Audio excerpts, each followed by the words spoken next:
Joining us now on the Megacast from the National Weather Service's Detroit Pontiac Office is Warning Coordination Meteorologist Rich Pollman. Rich, thanks for being with us today.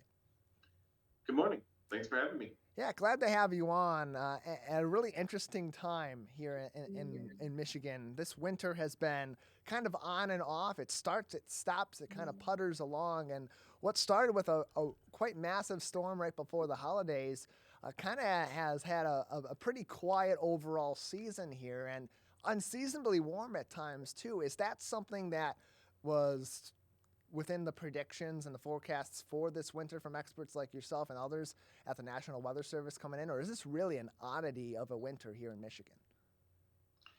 So far this winter, we were forecasting a La Nina winter. We have the El Nino cycle, we have a La Nina cycle, and we have something in between that we call neutral.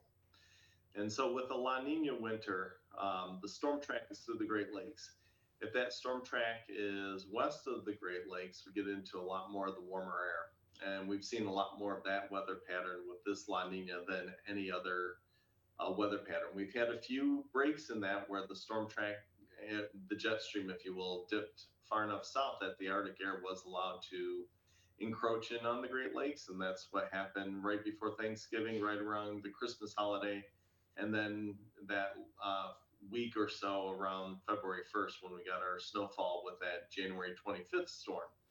But otherwise, it's been predominant with a storm track much further to the west, heavy snowfalls for Iowa and Wisconsin and the UP, while we're on the wet side of the storms when the storms roll through. And when you mentioned earlier on those cycles come through, and this particular one puts us in sort of a trend of warmer air in pockets throughout the winter. But this much warmer, Rich, it's been, when I think of warmer weather in the winter, I think of high 30s, early to mid 40s on the warmest side. But a few 50-degree days, a mid 60-degree day over the weekend also. How normal is that within this weather pattern? With the La Nina pattern, that certainly can happen, especially when you get the big storms rolling up through the western part of the Great Lakes. It pumps in a lot of that warm air with the south winds. The predictability of that early in the season in October when we issued our winter outlooks, that predictability to have this kind of warmth is rather low. You're right. A lot of times when we have above average winters here in Michigan, it's a lot of 35 to 40-degree days with a lot of clouds. And more recently, we've seen a lot of this sunshine, temperatures getting close to 50. That's a little bit more anomalous than what we would typically think with above average winter. But it's something that we're seeing right now. And it looks like the trends are there for it to be there a little bit later this week. And then certainly into next week, we have another chance for another warm up. Joined by Rich Pollman on today's edition of the Megacast from the National Weather Service's Detroit Pontiac Office. Their warning coordination meteorologist on today's program. And Rich, with that being the case, we know in recent weeks we have our yearly predictions for the extent of our winter from Punxsutawney Phil in Pennsylvania to Woody the Woodchuck here in Michigan, both with conflicting opinions on how much longer this winter may last. Based on the forecast we have and the weather pattern that we've been in this winter, should we be expecting things to be more consistently warm and getting to a kind of an early spring or a resurgence of winter perhaps in the coming weeks and last couple months here? So as we look at our outlook, we're looking at above normal temperatures through the month of February. And then as we look into March and April, it still looks like our temperature pattern is going to be residing on the probably on the warmer side. We may actually see a little bit of a cooling, but by the time we get to March and April, something that's a little bit more normal is still going to be well above freezing. Our average high on March 1st is 40 degrees, and by the time we get to April 1st, it's about 53, 54 degrees. So even something that's a little bit closer to normal is relatively spring-like and not necessarily our winter weather. That's not to say that much like we've seen this winter, you couldn't have a week of below normal temperatures and then run into a snowstorm in the month of March. That's very common, even in the warmest of Marches. You can look all the way back 50 years ago in March of '73, and it was a very warm March.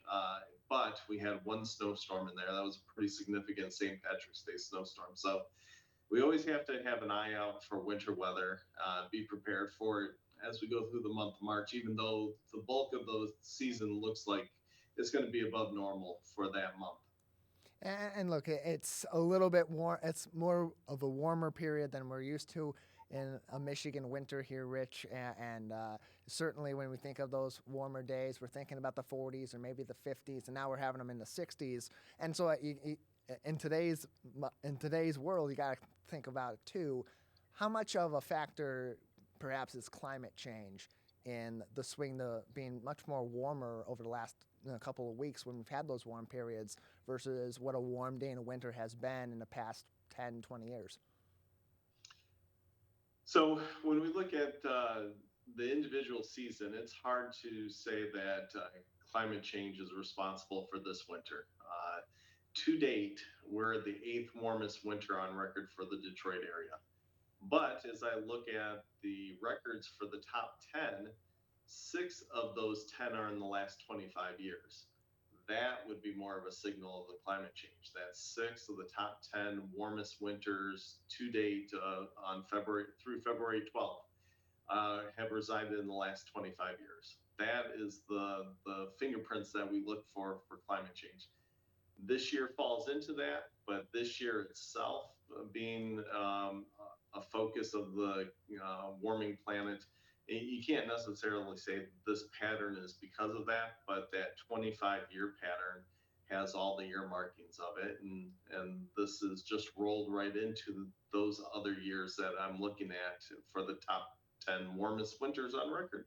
Yeah, we talk about climate change as a big old buzzword in modern day, but it all comes back to that basic middle school, high school science lesson. Weather is what's been happening lately, and climate is over a number of years, and we've seen those differences over a number of years. Joining us on today's Megacast is Rich Pollman, the Warning Coordination Meteorologist with the National Weather Service office out of Detroit, Pontiac, located in White Lake. Rich, you have a really interesting job, and as we are going into the tail end of the winter season, we head into spring, and from there go on to the summer season. We're right around that time of the year where we start to really be thinking about severe weather situations. And how does your job factor into providing those forecasts, those warnings, and specifics on those for us in our local area here in southeastern Michigan?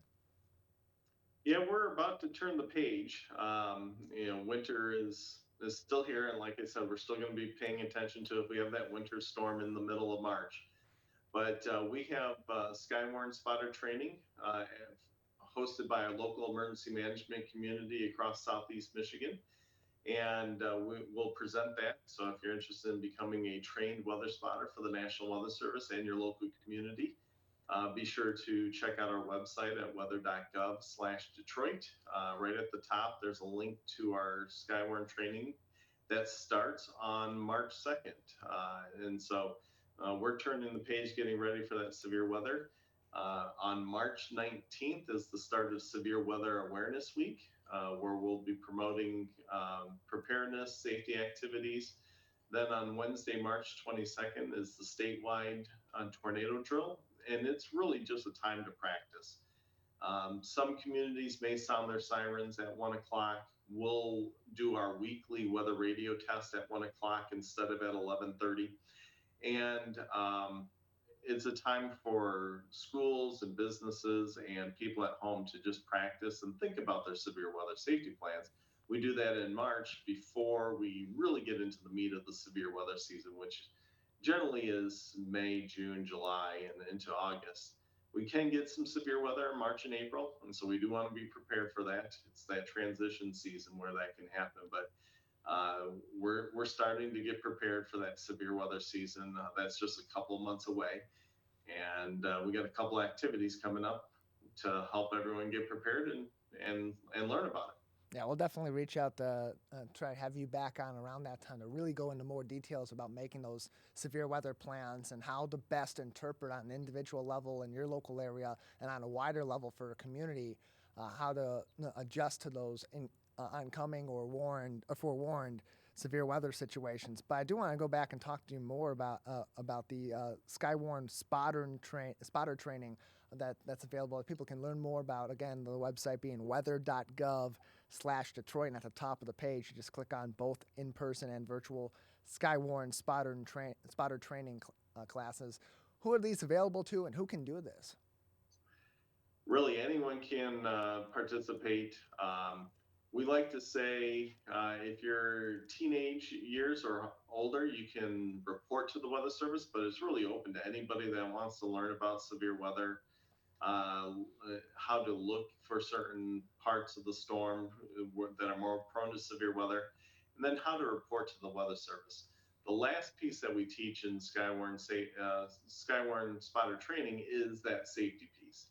The most important thing for all of our spotters is to remain safe from the severe weather, and then report that severe weather to the Weather Service, to the local authorities, so that we can issue those warnings in a timely and accurate fashion.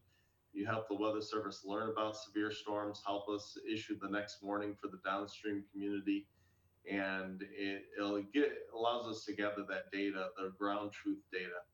The satellites, the radar, give us a lot of the information. We can see hail in the storm. We can see some of the wind energy, whether it's rotating or not.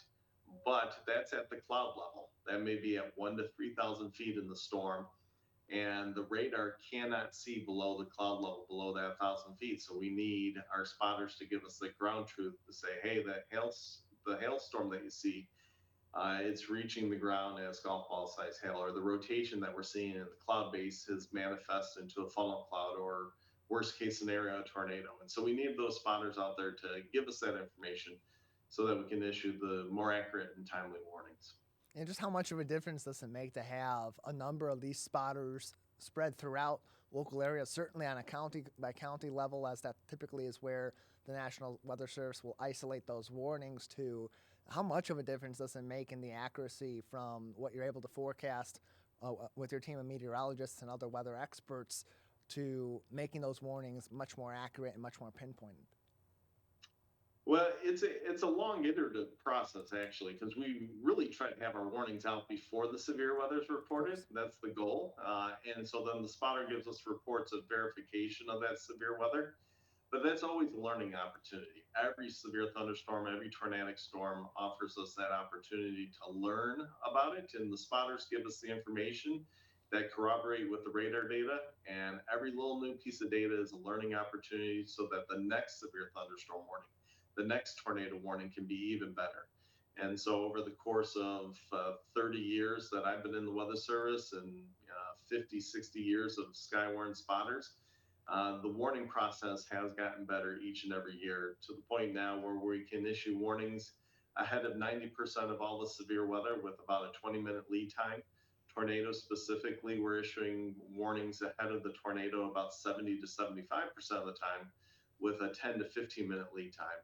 And all of that is from advancements in technology, but a large part of it is also gathering those spotter reports so we can learn about the storm, so that the next warning can be issued even more accurately and more timely for the citizens of Southeast Michigan.